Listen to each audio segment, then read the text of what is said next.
بسم اللہ الرحمن الرحیم نحمدہ و نصلی علی رسولہ الکریم. حضرت حکیم الامت مجدد ملت حضرت مولانا شاہ اشرف علی تھانوی صاحب رحمۃ اللہ علیہ نے حضرت مولانا محمد یعقوب صاحب نانوتوی رحمۃ اللہ علیہ سے عرض کیا، حضرت کوئی ایسا بھی عمل ہے جس سے موکل تابع ہو جائیں؟ موکل جو ہے وہ تابع ہو جائیں. فرمایا ہے تو عمل، لیکن یہ بتلاؤ کہ تم بندہ بننے کے لیے پیدا ہوئے یا خدائی کرنے کے لیے؟ اب کیا کیا باتیں جمعرات کو بیان کی جائیں. عامل بابا زیادہ تر بندے کو اللہ سے ہٹا کر اپنے سے جوڑتے ہیں. یہ بتاؤ تم بندگی کے لیے پیدا ہوئے ہو یا خدائی کے لیے پیدا ہوئے ہو؟ فرمایا کہ بس مولانا کا اتنا کہنا تھا کہ مجھے بچائے شوق کے ان عملیات سے نفرت ہو گئی. حضرت مولانا فضل الرحمان صاحب گنج مراد آبادی کے ایک مرید کا یہ خیال تھا کہ حضرت کوئی عمل پڑھتے ہوں گے جس کی وجہ سے اس قدر لوگوں کا ہجوم ہے حضرت کے پاس، اتنی بڑی تعداد میں لوگ بیعت ہو رہے ہیں، اتنے کہاں سے دوسرے شہروں سے آ رہے ہیں، آپ کو اس خطرے پر اطلاع ہو گئی. حضرت مولانا فضل الرحمان صاحب گنج مراد آبادی رحمۃ اللہ نے فرمایا، ارے معلوم بھی ہے کہ ان عملیات سے باطنی نسبت سلب ہو جاتی ہے. تو اللہ لوگوں کو بھیجتے ہیں نا بھائی، انسان کے ہاتھ میں تھوڑی ہے، کوئی اشتہار نہیں لگا ہوا کہ یہاں آؤ یہ حلوہ ملے گا، کوئی حلوے کا بھوکا تھوڑی ہے. جمعرات میں کون سا اشتہار چلتا ہے، کون سی پٹی چلتی ہے، کون سے بینر لگے ہوئے ہیں، کون سا گھروں سے لوگ نکالتے ہیں. 400 سے اوپر خواتین، اس وقت بھی خواتین. تو ہم نے تو ہماری تو نام محرم ہے، ہم کس کو کہیں گے کہ آپ آئیں؟ جائز ہوگا ہمارا کہنا کیا؟ نام محرم سے کسی بہانے سے بات کرنا، بغیر شرعی عذر کے بات کرنا نام محرم سے زبان کا زنا ہے. جی ہاں، بخاری شریف کی حدیث پاک ہے، بغیر شرعی عذر کے شیخ بھی بات نہیں کر سکتا. اور شرعی عذر بھی کوئی ایسا نہیں ہے شرعی عذر کہ یہ بات خط میں لکھی ہے، پوچھنا تھا کھٹ سے ان کو فون کر لیا کہ جی یہ بات کس طرح ہے. یہ جائز نہیں ہے یہ نام محرم سے بات کرنا. آپ نے سنا بھی وہاں عملیات کے بارے میں، ابھی مفتی صاحب کے پاس تھے نا، ابھی تو آپ کو سنا دیتا ہوں، ٹھیک ہے؟ آپ کو بھی شوق نہ ہو نا کہ پی زیڈ میں بیٹھ کر جو نا عملیات کر لوں. باہر لکھا ہوا وہ خاص بابا آیا ہے. ہاں، ایک مرتبہ حضرت تھانوی رحمۃ اللہ علیہ فرماتے ہیں، میں نے طالب علمی کے زمانے میں حضرت مولوی فرحان میاں کے لیے، تو یہ آگے پھر مال چلا جائے گا نا، ہمارے حضرت کا یہی مزاج تھا. طالب علمی کے زمانے میں حضرت مولانا یعقوب صاحب نانوتوی رحمۃ اللہ علیہ سے عرض کیا کہ حضرت کوئی ایسا بھی عمل ہے جس سے موکل تابع ہو جائیں؟ حضرت تھانوی رحمۃ اللہ علیہ فرمایا، ہے تو، مگر یہ بتلاؤ کہ تم بندہ بننے کے لیے پیدا ہوئے ہو یا خدائی کرنے کے لیے؟ مجھے اتنا مزہ آ رہا ہے جب سے پڑھا، اتنا مزہ آ رہا ہے. آپ کو مزہ آ رہا ہے؟ مست ہو رہے ہو آپ؟ ماشاء اللہ، الحمدللہ. یہ اتنا مست ہے کہ آپ سوچ بھی نہیں سکتے، ماشاء اللہ. حضرت مولانا فضل الرحمان صاحب گنج مراد آبادی کی مرید کا یہ خیال تھا کہ حضرت عمل پڑھتے ہوں گے جس کی وجہ سے اس قدر معتقدین علماء اس کا مریدوں کا ہجوم ہے. آپ کو اس خطرے کی اطلاع ہو گئی. مولانا فضل الرحمان صاحب گنج مراد آبادی رحمۃ اللہ علیہ آپ نے فرمایا، ارے معلوم بھی ہے کہ ان عملیات سے باطنی نسبت سلب ہو جاتی ہے. تو میں کون سا عمل کروں گا؟ باطنی نسبت تو سلب ہو جاتی ہے. اصل میں اس میں شہرت ہوتی ہے اور لوگ بھکاری کی طرح ایسے بیٹھے رہتے ہیں، اللہ کے آگے اتنا نہیں جھکتے جتنا عاملوں کے سامنے جھکتے ہیں. بڑے بڑے پڑھے لکھے کہلاتے ہیں، وہیں بیٹھے ہوئے ہیں، بیوی بھی بیٹھی ہوئی ہے. بھائی آپ گواہی دو نا، ایسا ہے یا نہیں ہے؟ بس ایسا ہے نا، بیٹھے پولیس بدماش سب قدموں میں آتے تھے. ایسا تعویذ دے کے ڈاکہ ماروں نظر نہیں آئے ہوئے. ہاں، ایسی جگہ پوسٹنگ کرا دے جہاں رشوت ڈبل ہو، کیس پھنسا سیدھا ان کے پاس جائیں گے کہ وہ اینٹی کرپشن پولیس نے چھاپا مارا ہے، میرا بھی. اب یہ پیسے کیونکہ حرام کے پیسے ہیں تو لٹاتے رہتے ہیں، ان سے نکل کے ان کے جیبوں میں چلے جاتے ہیں. یہ کیسا پیارا. جب نسبت ہی نہیں ملے گی اللہ کی تو پھر عملیات کیا؟ تو 2-4 کوئی ہوتے ہوں گے ایسے، وہ ہزاروں میں، پیسوں کا واسطہ نہیں، عورتوں سے احتیاط کیسے نہیں کریں گے، اندر گھس جاتی ہیں سیدھا. یہاں کتنی دفعہ ناکام کوششیں کرتی ہیں خواتین، حالانکہ گارڈ بیٹھے ہوئے ہیں، وہاں تو گارڈ بھی نہیں ہوتے کہ جو آئے گھس جائے. سیدھا اندر آ کے بابا دم کر دو، بابا کا اپنا ہی دم نکل جائے گا. بابا پھونک چھوڑ دو، اپنی پھونک اس کی نکل جائے گی. اللہ دیکھیے بھائی، قرآن یہاں آپ دیکھتے ہیں کہ قرآن پاک حدیث پاک کے علاوہ کچھ ہے؟ آپ کو اس وقت بھی بتایا تھا کہ صحابہ رضوان اللہ علیہ مجمعین نے عملیات کیا، عامل بنے، عمل کے بنے، جو اللہ نے فرما دیا آپ صلی اللہ علیہ وسلم کے ذریعے پتا چلتا تھا عمل۔ ہاں گناہگار میں بھی ہوں، ہم لوگ نالائق بھی ہیں، لیکن گناہوں پر جری ہونا، معافی نہ مانگنا اور یہ سوچنا کہ میں نے اتنے گناہ کر لیا معافی کیسے ملے گی۔ اتوار کو جو بیان ہوا تھا سب کی حالت کیا تھی، جس میں اللہ تعالیٰ نے کس طرح بندے کو ایک درخت لگا کر اور پھر کیا معاملات ہوئے۔ تو فرمایا قربان جائیے، حضرت تھانوی رحمۃ اللہ علیہ فرماتے ہیں، یہاں بات رہ گئی تھی ابھی، قربان جائیے حضور صلی اللہ علیہ وسلم پر کہ ان سب فضولیات سے بچا کر ہم کو ضروری چیزوں کی طرف لائے۔ میں نے ان چیزوں کے عالموں کو یعنی عاملین کو دیکھا ہے کہ ان میں کوئی بات نہیں کمال نہیں ہوتا، نسبت بھی نہیں ہوتی، آگے سننا کیا جملہ لکھے، بلکہ اور ظلمت بڑھتی ہے، اندھیرا بڑھتا ہے گناہوں کا۔ الحمدللہ مجھے مولانا کے ارشاد کے بعد کبھی عملیات سے مناسبت ہی نہیں ہوئی۔ یہ صرف حضرت تھانوی رحمۃ اللہ علیہ کے کتاب سے صرف فی الحال 25 صفحات ہیں، یہ ایک ایک دو کر کے انشاءاللہ بتاتا رہوں گا انشاءاللہ تعالی، اللہ تعالیٰ کی توفیق سے۔ فرمایا کہ عملیات تعویذات وغیرہ کچھ نہیں، قسمت اور توکل اصل چیز ہے۔ کوئی لاکھ تدبیر کرے مگر جب قسمت میں نہیں ہوتا تو کچھ بھی نہیں ہوتا۔ یہ جو تعویذ سے کام بن جاتا ہے نا، تو تعویذ سے تھوڑی بنا ہے، وہ قسمت میں لکھا ہے۔ اس کو آپ اس طرح سمجھ لیں کہ پیناڈول کے اندر شفا نہیں ہے، ورنہ پیناڈول ہی اکیلی دوا ہوتی، یہ دوسری کیوں پیراسٹامال کیوں ہوتا، یہ حکمت کی دوائیں کیوں ہوتی، سر کے درد کی ہومیوپیتھک کی کیوں ہوتی، وجہ کیا ان سب کی چیزوں کی؟ ہم دیکھیں شریعت میں منع نہیں ہے، بلکہ جو اسباب اختیار نہیں کرتا وہ غلط کرتا ہے۔ اسباب اختیار کر لے، پیناڈول کھا لیا، اس سے پہلے اللہ سے دعا مانگے، پیناڈول کھانے کے بعد اللہ سے دعا مانگے، ٹھیک ہے نا؟ تو پیناڈول کی اللہ تعالیٰ اپنے طرف رجوع کراتے ہیں، پیناڈول کی طرف نہیں کراتے۔ اب میں آپ کو اپنی مثال دیتا ہوں۔ لو موٹل دوائی لیتے ہیں، لو موٹل نام کیوں رکھا ہے؟ حضرت فرماتے دستوں کو ٹلٹلی کہتے ہیں کسی علاقے میں، تو لو موٹل جو ہے وہ ٹلٹلی کو روک لیتا ہے۔ ایسا ہی دوا ہے لو موٹل، ڈاکٹر سے پوچھنے کے استعمال کرنا ہے کہ ٹریفک جام ہو جاتی ہے، ٹھیک ہے جی، آج اتنے برسوں کے بعد دماغ ٹھیک ہوا ہے جا کر، لو موٹل پر لو موٹل کھائے، لو موٹل پر لو موٹل کھائے، لیکن کہاں شفا ہے تو کرے نا، پیٹ میرا صحیح کرے نا، اب تک گڑبڑ ہے۔ کتنے لو موٹل کھا لیے صبح سے، او آر ایس الگ پی لیا ہے۔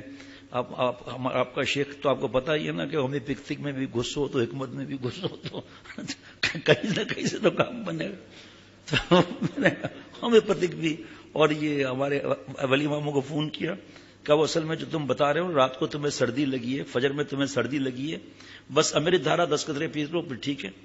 میں نے پوچھا چائے بھی پی سکتا ہوں؟ کہیں تو اور اچھا ہو جائے گا۔ میں نے کہا ہیں، تو پھر ابھی آج تھوڑا اس کو گیئر لگایا ہے میں نے ہومیوپیتھک کو، ایسا نہیں کہ ٹریفک جام ہو جائے تو پھر مسئلہ ہو جائے گا، لیکن یہ دماغ ٹھیک ہو گیا کہ دوائی کے اندر اثر نہیں ہے، اللہ کے حکم میں اثر ہے۔ صبح سے او آر ایس کتنا پی لیا، پھر بخار ہو گیا، بخار الحمدللہ ٹھیک ہو گیا، ابھی تھوڑا مغرب سے عشاء سے تھوڑا کنٹرولنگ پاور آیا ہے، لیکن میں نے تو ہمیشہ دیکھا ہے کہ آپ لوگوں کی دعاؤں سے الحمدللہ، حضرت کو بھی دعاؤں کے لیے کہا، پتہ نہیں فون کیا نہیں کیا آپ کو عمر نے؟ اچھا جزاک اللہ، مفتی نعیم صاحب کو بتانا چاہیے تھا کہ آپ نے جزاک اللہ کہے نا، تو فوراً اللہ سے دعا، پہلے حضرت نے فرمایا اللہ سے دعا مانگنا ہے، اللہ شفا عطا فرما دے، پھر مسلسل یا سلام ہو یا سلام ہو یا سلام ہو۔ اللہ تعالیٰ دوائی لی، بسم اللہ کہا اور کچھ پڑھ لیا اور حضرت سے دعا کرا لی، آپ لوگوں سے دعا، گھر میں دعا، اللہ تعالیٰ انشاءاللہ کام بناتے ہیں اپنی رحمت سے۔ اگر ایسا ہوتا نا تو انبیاء علیہ الصلوۃ والسلام آسمان پر سب نہیں جاتے، سب سے پیارے ہیں اللہ تعالیٰ کے، آپ صلی اللہ علیہ وسلم سب سے پیارے۔ یہ جو عقل لڑاتے ہیں نا محروم ہو جاتے ہیں۔ حضرت نوح علیہ السلام کو کتنی عمر ملی؟ 1000 سال، ٹھیک ہے۔ حضرت تھانوی رحمۃ اللہ نے، حضرت شیخ الاسلام دامت برکاتہ نے آسان ترجمے میں سورہ ہود میں میرے خیال میں شروع میں یا کسی جگہ 1000 سال لکھا ہے، کسی نے 950 سال بھی کہا ہے، لیکن بہرحال جو بھی ذہن میں رکھیں۔ اور آپ صلی اللہ علیہ وسلم کی عمر کتنی ہوئی ہے جی؟ 63 سال۔ مولانا مفتی فرحان صاحب ہنس رہے ہیں، عقل لڑائی ہے اب صحابہ رضوان اللہ علیہم مجمعین کتنے 100 سال تک، 200 اور اوپر کچھ سال تک ہوئے، سب کی عمر بڑی بڑی ہوتی، لیکن جس نے عقل لڑائی وہ اللہ سے دور ہوا ہے جی۔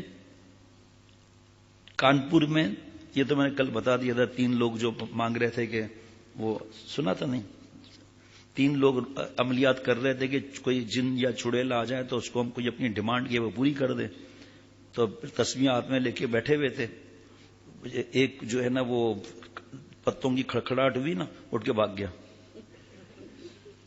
دوسرا جو آگے تک چلا، تو جب اینڈ ٹائم پر جب چڑیل آنے والی تھی یا جنی، جو بھی جنی لکھا ہے، تو اس کے ہاتھ سے تسبیح گر گئی، وہ کاؤنٹنگ بھول گئے، بھاگ گئے وہ۔ تیسرے صاحب آخر تک جمے بیٹھے رہے، یہاں تک کہ صبح کے وقت، سحر کے وقت، وہ جنیاں، جن کی بیوی بڑی زور شور سے آئی اور ڈانٹ کر کہا بول کیا مانگتا ہے، اس کے ہوش اڑ گئے اور ڈرتے ڈرتے منہ سے نکلا 2.5 روپے دے دے، اس نے 2.5 روپے دیے، ماری ایک تھپڑ کا، اس کے لیے اتنا تم کر رہے تھے تم۔ یہ ساری محنتیں دیکھو، آپ کو حضرت کا جملہ سناتا ہوں، شیخ العرب العجم عارف باللہ حضرت مولانا شاہ حکیم محمد اختر صاحب رحمۃ اللہ علیہ فرماتے ہیں، اللہ کے لیے اتنی محنت کر لو، اللہ مل جائے تو سب کچھ مل گیا، جو تو میرا تو سب میرا، فلک میرا زمین میری، ایک تو نہیں میرا تو کوئی شے نہیں میری، اللہ نہیں تو کچھ بھی نہیں۔ جناب اب درس جو ہے نا اس کا یہ دوائی ہے نا، یقین ہے کہ اللہ اس میں شفا رکھیں گے، میرا مالک ہے، مجھے محروم نہیں کرے گا، تو اس سوچ کا بھی اثر پڑتا ہے۔ بعض لوگوں کو تعویذ پر اتنا اثر ہوتا ہے، اتنا اثر ہوتا ہے، اور اللہ تعویذ لے لیا، لیکن ساتھ میں ان کے ذہن میں ہوتا ہے اللہ کے ہاتھ میں، یہ تعویذ تو دوائی ہے، مانگنا اللہ سے، صلاۃ الحاجات اللہ سے مانگنا ہے۔ اب یہ 25 صفحات لگتا ہے، رگڑے جائیں گے، معرفات اس کو الگ بنانا کل کے ملفوظات کے ساتھ، یہ عملیات کے بارے میں۔ ایک دیہاتی شخص کا مقدمہ کسی ڈپٹی کے یہاں تھا، انہوں نے حاجی محمد عابد صاحب سے تعویذ مانگا اور تعویذ کو عدالت میں لے جانا بھول گیا بھول گیا۔ جب حاکم جج نے اس سے کچھ پوچھا تو اس کو سوال کا جواب نہ دیا اور یہ کہا کہ ابھی ٹھہرو، تعویذ لے کر آتا ہوں پھر بتاؤں گا، کہ ابھی ٹھہرو میں تعویذ لے کر آتا ہوں پھر بتاتا ہوں۔ تعویذ جو حضرت نے فرمایا گاؤں والا تھا، وہ ڈپٹی جج مسلمان تھے مگر ذہنیت نیچری خیال کے تھے، الٹے کھوپڑی کے تھے، اور کہا کہ اچھا اللہ دیکھو تو تعویذ کیا کرے گا، اور دل میں ٹھان لیا کہ اس کا مقدمہ حتی الامکان بگاڑ دوں گا۔ آخر وہ گاؤں والا گنوار تعویذ لے کر آیا اور پگڑی کی طرف اشارہ کر کے کہا اس میں رکھا ہے پوچھ۔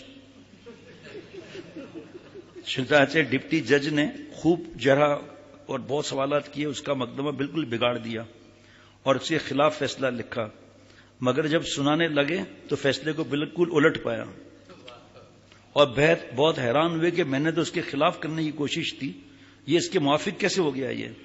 پھر حضرت والا تھانوی رحمۃ اللہ نے فرمایا کہ معلوم ہوتا ہے کہ اللہ تعالیٰ نے ان کے عقل پر پردہ ڈال دیا کہ وہ سادے تھے، اس کا اللہ سے رجوع ایسا تھا، وہ سمجھ کچھ رہے تھے اور کر کچھ رہے تھے، ذہن میں غلط تھا اور لکھا کچھ اور۔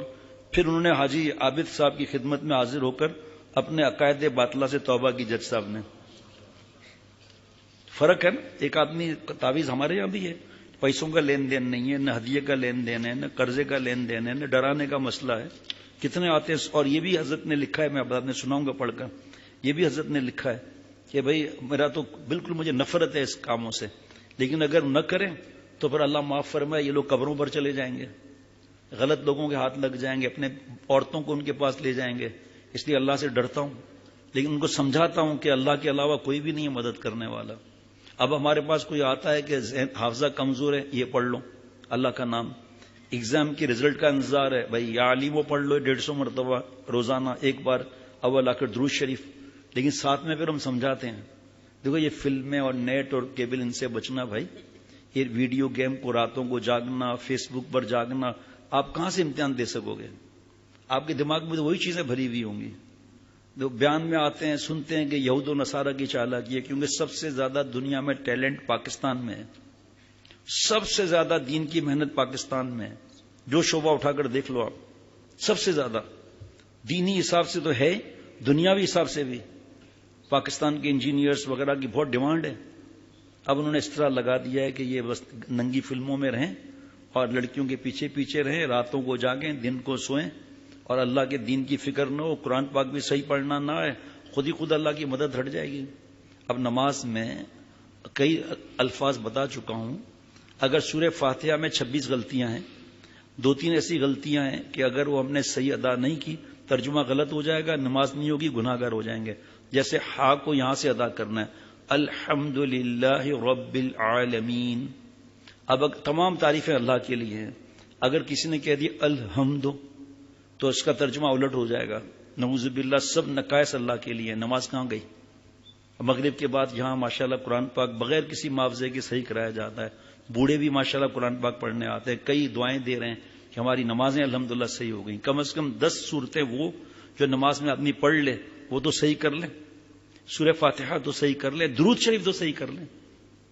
صاد ادا کیا ٹھیک، اگر صاد کو سین کہہ دیا مسئلہ ہو جائے گا. تینوں کل دیکھ لیں، آپ چاروں کل دیکھ لیں. قل اعوذ برب الناس، آپ فرما دیجئے محمد صلی اللہ علیہ وسلم. قل قاف یہاں سے ادا کیا تو یہ ترجمہ. اگر کہہ دیا کل اللہ بچائے کھاؤ. بتائیے قرآن پاک میں کتنی جگہ دل کا ذکر ہے؟ قلب، قاف لام با قلب، اس کا مطلب دل. اگر اس نے پڑھ دیا یہاں سے قلب، اس کا مطلب کتا. اب میں اس سے زیادہ کچھ نہیں بول سکتا. یہ کیا کیا ترجمے کس طرح غلط ہوتے ہیں. دنیا جہاں رہنا نہیں ہے اس کے لیے کتنے گھنٹے محنتیں ہیں، اور جہاں ہمیشہ رہنا ہے اس کے لیے کتنی محنتیں. ہر آدمی خود ہی فیصلہ کر لیں.